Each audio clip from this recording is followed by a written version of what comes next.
Hi kids, I'm Romona, and today we'll be reading the Cinderella story written by Charles Perrault. Many years ago, there was a gentleman who had a charming lady for his wife. They had one daughter, who was very obedient to her parents. While she was still very young, her mother died. This made the daughter and her father very sad. After some years had passed, the little girl's father married another lady. This lady was proud and boastful. She had two teenage daughters who were just like their mother. So the little girl found that everything at home had changed for the worst. But she bore all her troubles with patience. Not once did she complain. Despite all the hard work she did for her chores, the little girl grew more lovely in face and figure every year. She was now a beautiful young lady, whose name was Cinderella. Now the king's son decided to host a grand ball, and all persons of high reputation were invited to attend. The two haughty daughters were not overlooked. Nothing was more talked about in their house than the expensive dresses that they planned to wear. At last, the highly anticipated day arrived. The two proud sisters set off on their way. They were ecstatic. Cinderella followed them with her eyes until their coach and horses were out of sight. She then began to cry bitterly. While she was sobbing, her godmother, who was a fairy, appeared before her.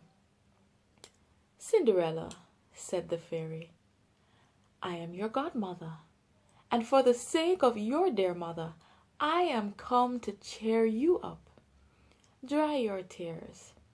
You too will go to the grand ball tonight, but you must do as I instruct you.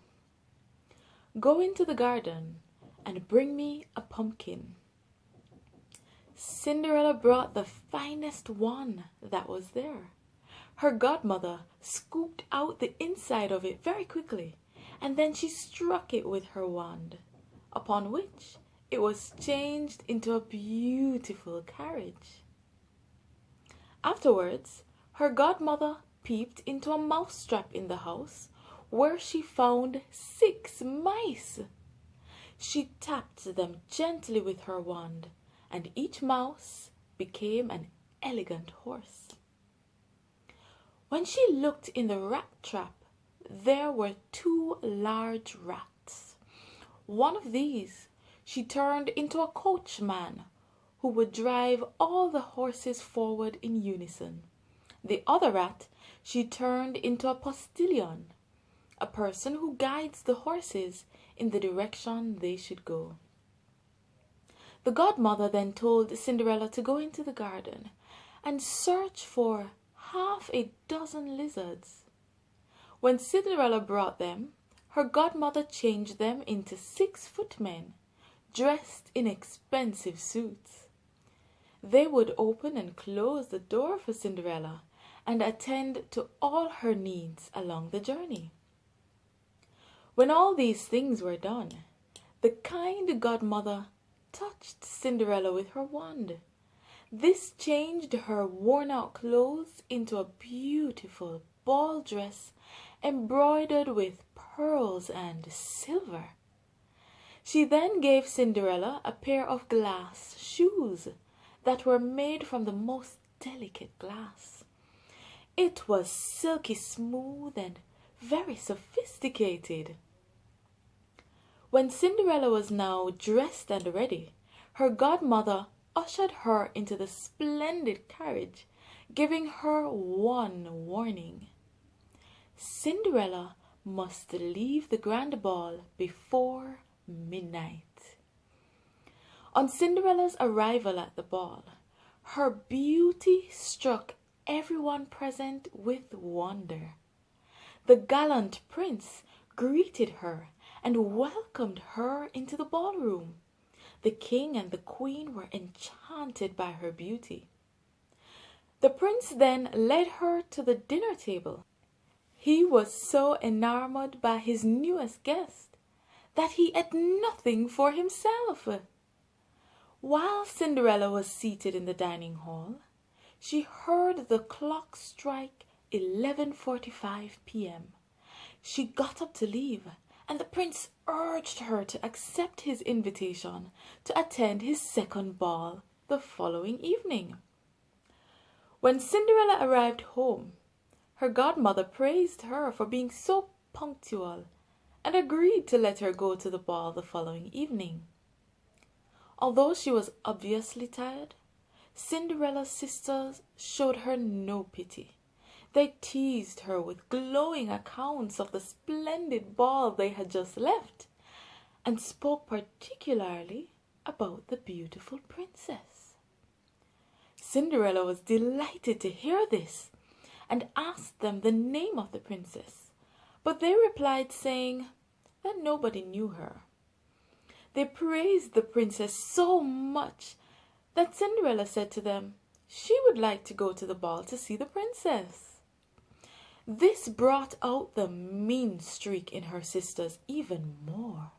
They would not lend her even one dress to attend the ball with them.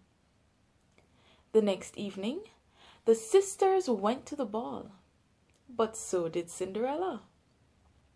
She was even more splendidly dressed than she was the day before.